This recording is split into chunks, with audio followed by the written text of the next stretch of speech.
We've already talked about some rookies who are ready to break out, but what about those veterans that you may have overlooked? We're going to talk about some players that are fantasy contributors that are going under the radar and guys that you should be interested in right now. Welcome back, Endgame community. I'm Pierre. He's Chris. We're going to take a look at some second half surgers, some players that you may not realize have been doing quite as well as they have, guys that could help lead you to a championship in fantasy. Everyone's all about the young players and the rookies, but these are some veterans who are now taking it to the next level. And I think we have to start with our guy, Najee Harris, who everyone was so down on, ready to drop him, give up on him. And all of a sudden, this is the player that we were envisioning all along. With back-to-back strong games, do you feel like he's a guy that you have to keep in your lineup the rest of the way? I definitely do. If you saw the buy low running back video, I'm all over Najee Harris. Go get him if you can. If you've held him this long, good for you. I think he's going to have a huge second half. He's got a great schedule. He looks healthy. He looks good. He looks like the guy we thought we were drafting in the first round. I'm expecting a big second half from Najee Harris. Yeah, and people might not realize how good. Over the last 2 games played, he's the RB9 in fantasy. And look, Jaylen Warren with a hamstring injury, that means we could see even more involvement from Harris. So you've got to feel really confident. If you held this long, then definitely he'll be happy about that. All right, now let's go to another running back, a guy who suddenly might get a boost in value. And that's David Montgomery. So first, Khalil Herbert, the guy who's splitting carries with, put on IR. So that led to David Montgomery in week 11 matching his season high in carries with 17 and catches with 3. The last time he did that was back in week 1. But now with Justin Fields banged up, potentially missing time, do you feel like Montgomery is going to see even more action? I do. Montgomery was a guy early in the year I was saying, go get him, go get him. And it just never really happened. And then Justin Fields started becoming, basically the lead running back on this team. But now, the stars are aligning. Like you said, Khalil Herbert on IR. We don't know if he'll be back, the first week he's eligible. But Fields is a real big one here because you got to think they're going to be careful with Justin Fields and give him time. And when he comes back, do they just start letting him run the ball 10 to 15 times again when they're obviously out of it? I could see them leaning on David Montgomery even more here down the stretch. And he does have some nice, matchups once again, as he always seems to have, down the stretch, these nice matchups. So I definitely like David Montgomery. I think he's also going to have a much bigger second half than the first half. Yeah, let's not forget a year ago during the fantasy playoffs, David Montgomery was one of those players that basically carry teams to championships. Not saying for sure that's going to happen again this year, but again, maybe the stars are aligning. He's definitely winding up to be a more productive player than people anticipated. And then let's talk about a guy who's definitely left for dead and forgotten and dropped in a lot of leagues. That's Antonio Gibson of the Washington Commanders. Brian Robinson came in and took the lead role, but is Gibson taking it back? Last week, he saw a season-high 18 carries. Is he the lead back here in Washington?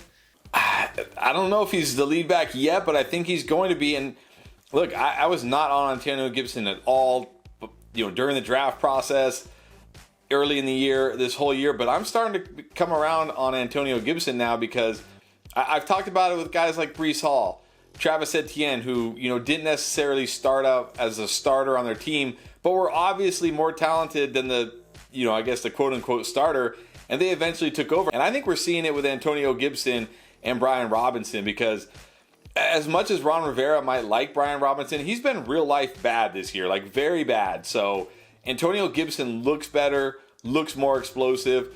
I do think we could see more Antonio Gibson down the stretch, but might be kind of, rocky for him with the defenses he has to face here. Yeah, well, the good thing with Gibson is he is catching passes. Brian Robinson is not.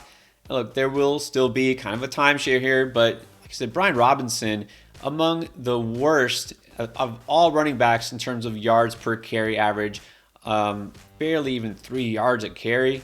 Antonio Gibson hasn't been amazing, but look, over the last 2 games, based on volume, he's the RB24 in PPR. That makes him a low-end RB2. So I feel like there is definitely some value here, some hidden value, if you want to call it that.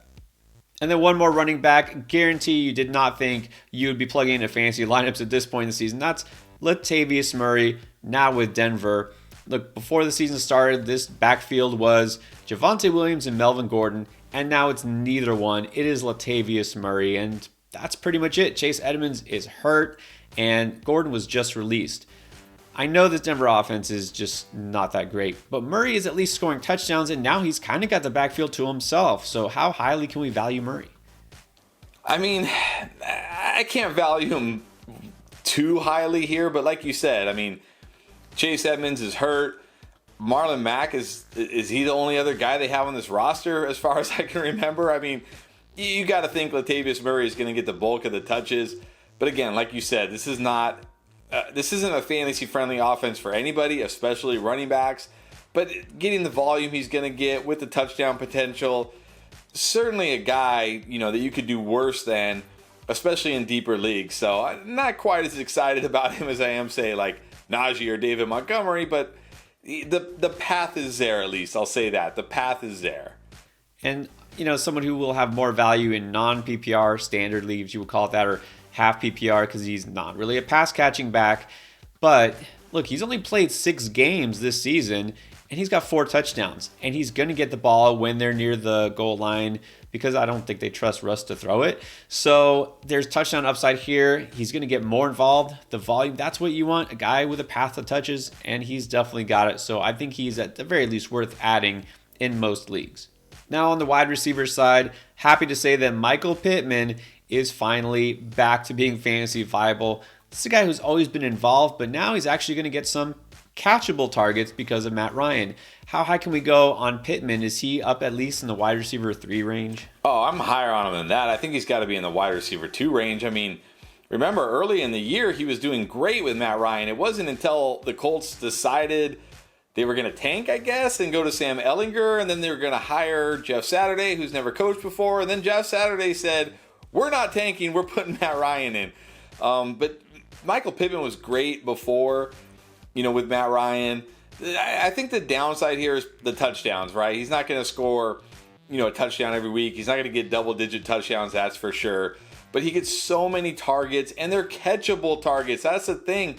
Over the last 2 games, he's caught all but 2 of his targets, and he's had like 16 targets. So he's going to bring you a super high floor every week. And he also has decent upside in this offense with Matt Ryan. So for me, he's like an every week wide receiver 2 going forward. All right, so that's good to hear. Again, so much high hopes for Pittman before the season. He's a guy who, again, if the touchdowns were to come, I think we would see him start to really soar. I think better days are definitely going to come for this offense because the defense has gotten a little bit better and they haven't had to pass a lot. But look, sometimes they'll have to get into that negative game script and pass it more, and Pittman will definitely benefit from that. So I feel really good about Pittman staying in fantasy starting lineups going forward. Now at tight end, it's so hard to know who to trust, but there is a guy who we relied on the last couple of years that has now come back to relevance, and that is Logan Thomas. Why do you feel good about Logan Thomas the rest of the season? Yeah, you talked about it. I mean, this is a guy who was involved in the offense before that ACL injury last year, and maybe it was the injury, I don't know, but he just did not get off to a strong start this year. But we saw it finally in Week 11, highly involved in the offense, getting targeted. And look, he's going to be a part of this offense. He's got a great matchup here in Week 12. We both talked about it against Atlanta. We feel great about him. But even going forward, I feel really good about him because he gets red zone targets. He gets end zone targets. He's going to get targets. And as long as it's Taylor Heineke, he's going to be involved. And it looks like it's going to be Taylor Heineke for the rest of the season. So, Logan Thomas, a lot of people desperate at tight end right now. He's one of the few guys still out there on waiver wire, in a lot of leagues that you can go grab, put in your lineup, and feel good about on most weeks. Yeah, I mean, really strong streaming option this coming week against Atlanta. And then going forward, it gets 2 matchups with the Giants, who obviously have been better this year, but really not great against tight ends. They're actually in the bottom half in terms of fantasy points allowed. It's not a bad matchup for him either time. So I think Logan Thomas definitely deserves a hard look if you're needing help at tight end. And at quarterback, so hard to find good options these days. Well, here's a name that you might not have expected, Ryan Tannehill. Looked like he might lose his job, and Malik Willis came in and dominated. Malik Willis did not do that. He was definitely looking like he's not ready for prime time. And since Tannehill came back from injury, he's actually looks better. In fact, went over 333 yards this past week with 2 touchdowns each of the past 2 games. Is Tannehill somebody that you can kind of ride down the stretch? Maybe. I definitely think he is to an extent. I mean, look, he's looked good since he's been back. I think one of the big things here, well, a couple of the big things is, number one, Treylon Burks. Getting Treylon Burks back and healthy has really helped this offense, making big plays, giving them that guy that they did not have for most of the season. But number two, they haven't been able to run the ball. I know Derrick Henry has been good for your fantasy team, but he's been bad in real life.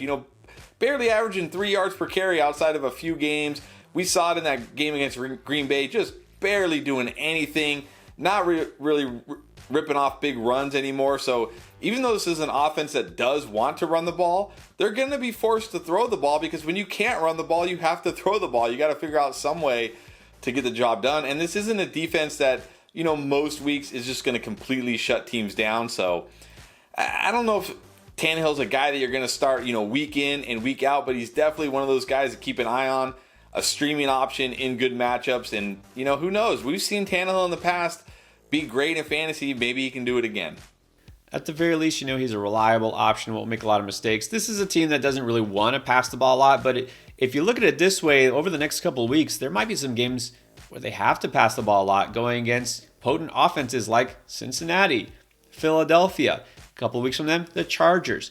So they might be put into a position where they just have to throw the ball, which could result in positive, game script for the passing offense of Tennessee, meaning they have to go and try to make plays down the field. So, Tannehill's never going to have the highest ceiling among quarterbacks, but he's someone that might be a more reliable option than some of these other veterans who have just been disappointing at quarterback this year.